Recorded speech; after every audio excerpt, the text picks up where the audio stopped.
Yeah, we're live. Yeah. Hi, everyone. My name is Malvika Rajkumar. Joining me, I have my colleague Shanotra Kumar. Today, we'll be discussing the key highlights of the National Education Policy 2020. I'm sure you've been seeing a lot of discussion around this in the news. So we'll go through the entire thing. We'll be discussing how it impacts school education, higher education, and some other aspects which are important for citizens to know. Now, to start out with, the National Education Policy was framed in 1986 initially and modified in 1992. So, more than 3 decades have actually passed since the previous policy. So, the government initiated the process of formulating a national education policy through a consultation process where they invited comments from NGOs, researchers, people in ministries, etc. The committee basically prepared a draft national education policy and submitted the report to the ministry on the 31st of May 2019. And the draft national education policy was uploaded on the Ministry of Human Resource Development's website and also in MyGov Innovative portal, where they were eliciting suggestions, views, comments, etc. After all the comments were made, basically, the draft report was also sent to state governments and union territories, where each state also gave its views depending on the system of education. And after that, a special meeting was held with the Central Advisory Board of Education, where 26 education ministers of various states and union territories, members of the CABE, heads of autonomous organizations, vice chancellors of universities, etc., attended the meeting. After which, a meeting on the draft NEP 2019 went to the Parliamentary Standing Committee on Human Resource Development. This was done on 7th of November 2019.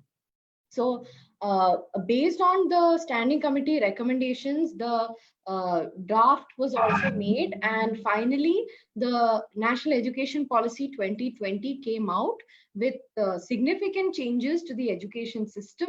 And it also makes a reference to the Right to Free and Compulsory Education Act 2009, which is an act which provides for free and compulsory education for children between 6 to 14 years for between the classes of 1 to 6. So if you want to read this policy, you can go to the MHRD website. Now they are also they have changed the name of the ministry, and they've made it Ministry of Education.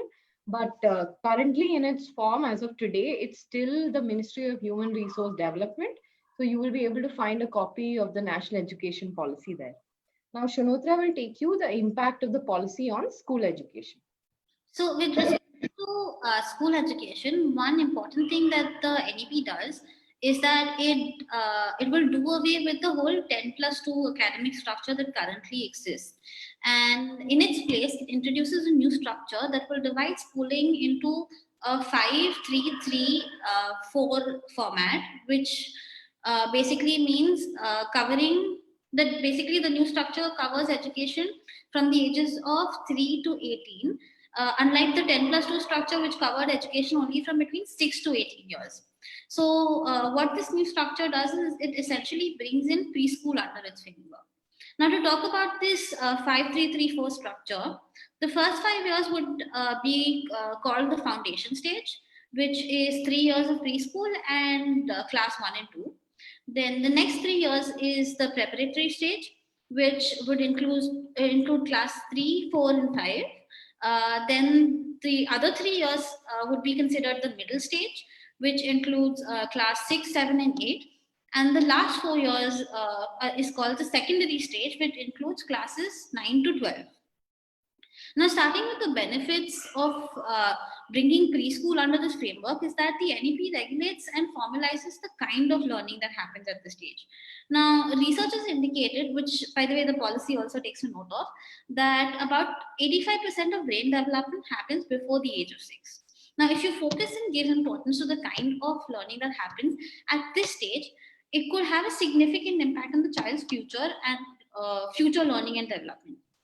Now, another benefit of bringing preschools in this framework is that it also brings within its ambit Anganwadi schools and Balwadi schools, which means facilities for basically it will facilitate formal and standardized training for Anganwadi teachers, and also include midday meals for students between the ages of 3 and 6. Now, another thing that this NEP, the National Education Policy, focuses on is reducing the dropout rates in schools. Now, right to education law has had success in ensuring elementary education, but policy notes like this policy definitely notes that the dropout rate from class 9 and above has been significantly high.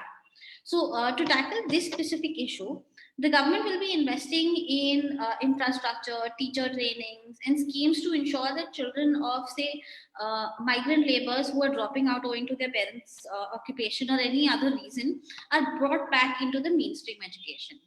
Now, moving on to the curriculum in schools, it's like important to know that the national education policy reduces the curriculum to only core essentials to make room for more critical thinking and more holistic, inquiry based, decision based, analysis based learning that happens at the school level. Now, as for languages, now this has been a major concern when the draft policy came out last year, as Malvika had mentioned. Now, there were concerns on whether Hindi would be a compulsory language for all, but instead, what this policy does is that it directs teaching of three languages in schools. Now, out of these three languages, two of these should be Indian languages that would differ from state to state. As for the language for the medium of education in schools, the policy suggests that the local language of the state or the mother tongue should be used as a medium wherever possible. Now, while there may be some problems in implementing this because of the sheer number of domestic migration that happens in the country, it's important to know that this part of the policy is only suggestive. It does not mean that it will compulsorily make the medium of teaching to be the local language or the state language compulsorily. Now, moving on to another aspect of school education that this policy covers is that there will also be some flexibility in choosing your courses in secondary education. Secondary education, as I pointed out earlier, is between classes 9 and 12. Now, there will be no strict bifurcation between streams like arts, commerce, or sciences. Say, for example, if a student wants to study a humanities subject, like a science student wants to study a humanities subject like history, they're free to do so. There isn't going to be a hard separation between these streams. And also, there isn't going to be any hard separation between curricular, extracurricular, and co-curricular activities as well. Now, so this gives more room for development of vocational education also by including extracurricular and co-curricular in the same line as other subjects that are generally taught in school. Now, so basically ensuring a holistic level, like a holistic learning and not just an academic oriented learning. So say for instance, like if you focus enough on vocational training, a student say who would have been more interested in physical education can pursue a career in physical education and need not go through the formal college education afterwards, but instead pursue at decide at an earlier stage what his career goals are. Now, there was also provisions on schooling for students who so basically these were highlights of schoolings for students. And moving on to the provisions for teachers, the national education policy also extensively discusses provisions for them in detail, basically ensuring appropriate training for not just regular teachers but also special educators to ensure there is inclusive education. Then it determines what the qualifications of teachers would be, and also to make sure that certain practices that are malpractices that exist in current schooling systems are stopped, extensive teacher transfers or teachers being absent from the school in general. That has been noted to be one of the bigger problems. So this national education policy also focuses on teachers as much as it does on students. Now, basically, okay, so in relation to teachers, it also talks about developing a national professional standard for teachers by 2020. Now, this standard would cover expectations of the roles of teacher at different levels, And basically different levels, by different levels I mean at different stages that we have discussed, the 5 3 3 4. It won't be a standardized or a same expectation out of each teacher. There'll be different qualifications for different like level teachers at different levels.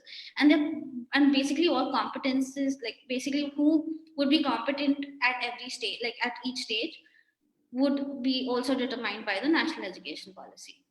So one like last important point that the NEP covers in respect to schooling, like up till 12th, is creating a new regulatory framework. It talks about a framework that is light but tight. So it's something that's being brought in basically to, as I said earlier, to curb the malpractices of the education system that are currently in practice, and also to ensure some basic standards of quality being followed in education institutions. Now, it will also have the powers to take action against substandard and dysfunctional educational institutions. And this basically what highlights of what the policy covers about school, like schooling up to the up to class 12th. Now, Malvika will take you over what provisions are there in the national education policy for higher education. So I'll basically take you over the most important points when it comes to higher education. One of the most important changes that has been made so far is that undergraduate programs are now either going to be 3 years or 4-year programs. So under the NEP 2020, undergraduate degrees will be 3 or 4 years, where there will be multiple exit options for the students. That means colleges will have to give a certificate after completion of 1 year in any disciplinary field, including vocational or professional areas, a diploma after 2 years of study, a bachelor's degree after a 3 years program, and a research degree after the 4th year. This means that once you complete the first year, you get a certificate. The second year, you get an advanced diploma. Third year, you get bachelor's. And fourth year, you get a research bachelor's degree with research. So the government, to keep this structure in mind, is also establishing something known as an academic bank of credit for digitally storing any academic credits that you earn from different higher education institutions, so that they can be transferred and counted towards the final degree earned. Now, this would also allow students who have dropped out of their courses due to any unavoidable circumstances to resume their program at a later date where they had left it, rather than have to start the whole thing from the beginning. So this is one of the most important points when it comes to higher education. Then there's also a target of 50% gross enrollment ratio by 2035. Now, since this is a policy document, it has long-term plans for the future. One of it is to reform and aim to increase the enrollment ratio in higher education, including any sort of vocational education, from 26.3%, which was the rate in 2018, to 50% by 2035. This means 35 million new seats are going to be added to higher education institutions, which is quite a welcome change. Then the government also plans to set up a national research foundation with the aim to catalyze and basically promote research and innovation across all academic disciplines, particularly at the university and college state. But again, this is just an indication of this. Proper framework for this will come over time. The policy talks about a college test known as the National Testing Agency, which is a common college exam which will be conducted twice every year. So what happens is, using the NTA, which is the National Testing Agency, they will provide assessments to improve teaching and learning, expand opportunities for students, and inform them of the education policy. So this means that they are going to come up with an assessment program for various colleges and universities.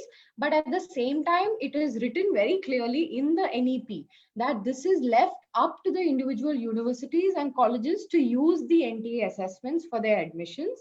So that means that this will not be forced upon, for example, a private institution that has its own kind of entrance test. They can adopt the NET, or else they can stick to what they already have.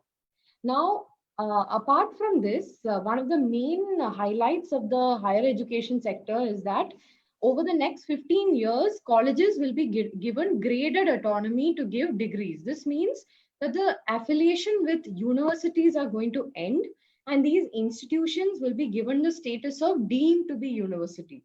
So a stage-wise mechanism is actually being implemented for granting graded autonomy to colleges through a transparent graded accreditation system, which will be established in the future. So this is one of the primary goals of the NEP. And over a period of time, the policy actually envisages that every college would develop into either an autonomous degree granting college or a constituent college of a university in case of the latter. So again, the framework for this will be coming up soon, but it is one of the key points in terms of affiliations. Then I'm sure you've read a lot of discussion how top rated global universities will now be facilitated to come to India. Similarly, Indian institutions will also be encouraged to go global. But again, the actual framework for this is yet to be determined, but this is something that was indicated. Again, the MPhil program is being discontinued in India. This way, this would pave way for students with master's degrees to get PhDs easier. That is the main objective behind it. Plus, as I mentioned before, now that there is a exit option at each segment, this is also a positive step in terms of college education for those who may drop out due to unforeseeable circumstances. Now, adult education is one of the primary aims of the NEP. One of the main aims is to achieve 100% youth education and adult literacy by 2035.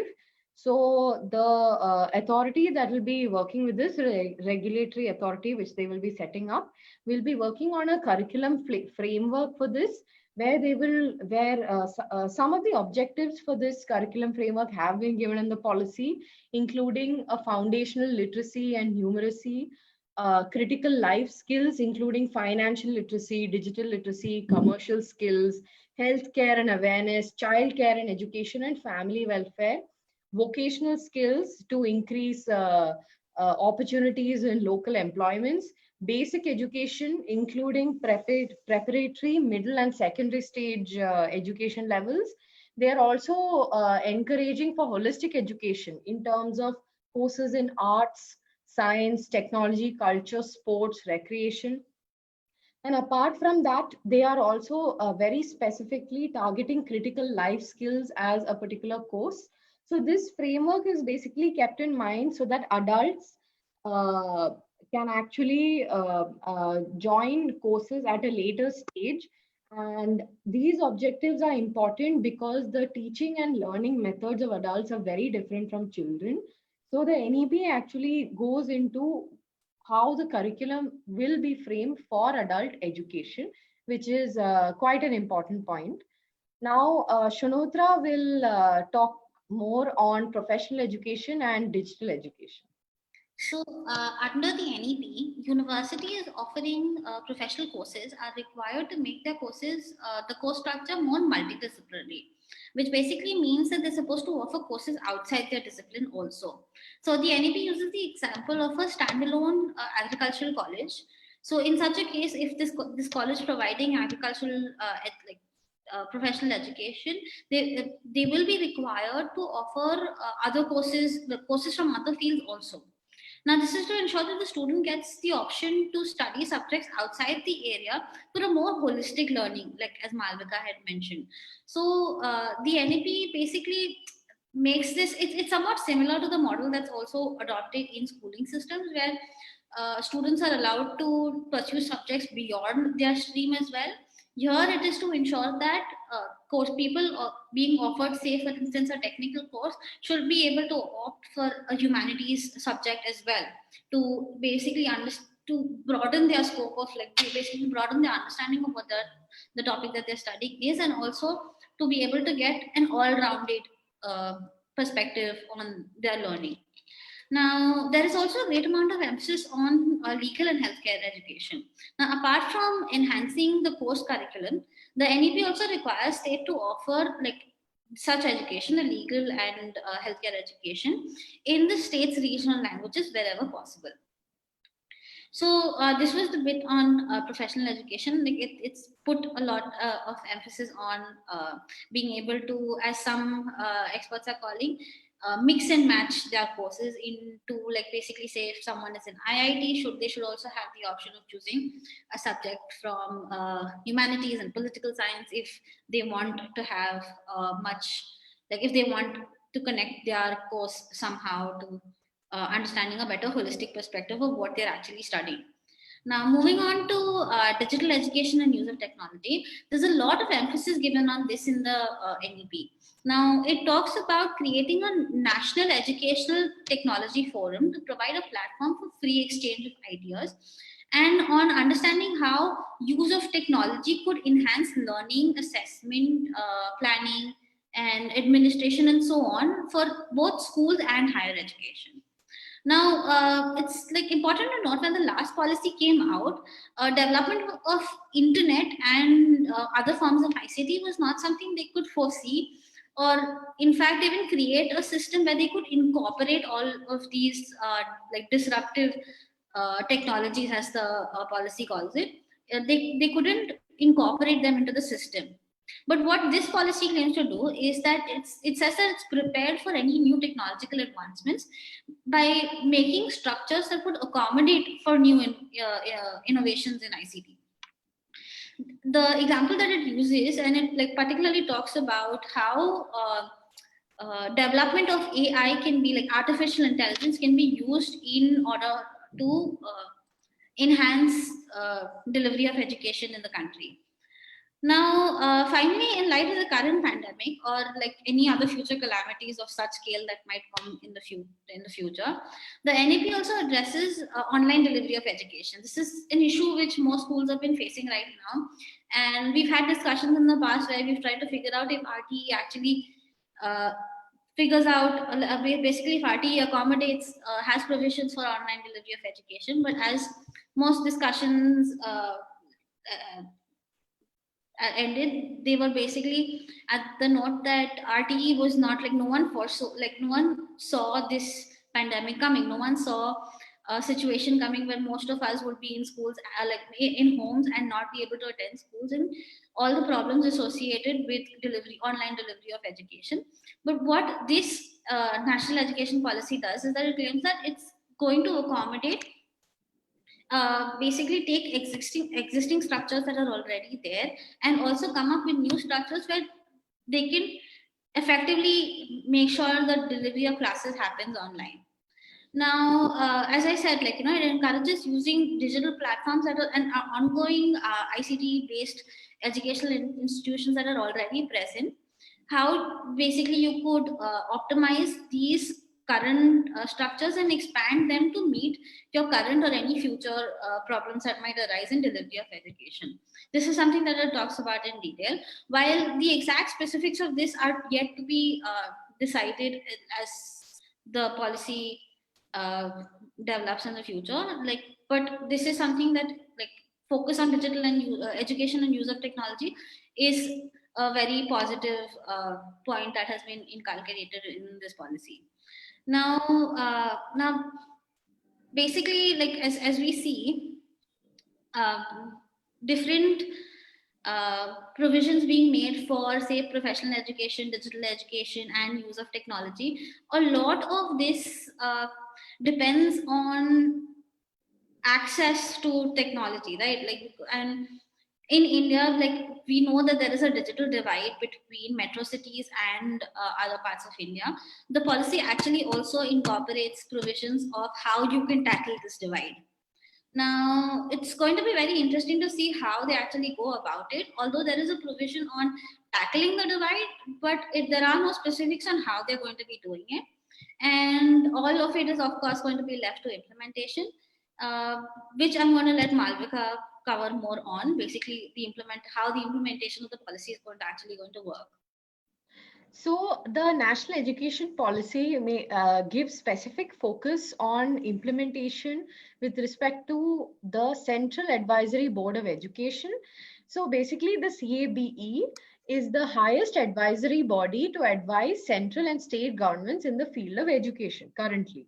So basically what they're going to do is they're going to make the CABE and give them a very important mandate and a forum for widespread consultation and examination of issues related to educational and cultural development in India currently. So their main aim is to actually evaluate, revise, and see how the vision of education will be in the country on a continuous basis. Apart from this, the policy makes an indicator towards a regulator, as Shanotra had mentioned earlier, but we will have to wait and see how the implementation of all the aspects that you've covered, starting from school education to higher education, is actually going to pan out. Because this document basically lays the founding framework for how the vision of education is seen by the Ministry of Human Resource Development. Now, if you want to see what the NEP talks about, please check out the MHRD website, and you will be able to see it in their current releases. Apart from this, if you would like some more context on what the education law is in India, you can visit the Nyaya website. We have a detailed explanation on the Right to Free and Compulsory Education Act 2009. We've also explored the previous policies. Now that the 2020 policy has come in, you can also see how the previous policy, what kind of changes were there, are being made. So thank you. I hope you had a good session. And if you have any doubts, please leave it on the Ask Nyaya website on www.nyaya.org, or you can drop a comment here and we'll definitely respond. Thank you.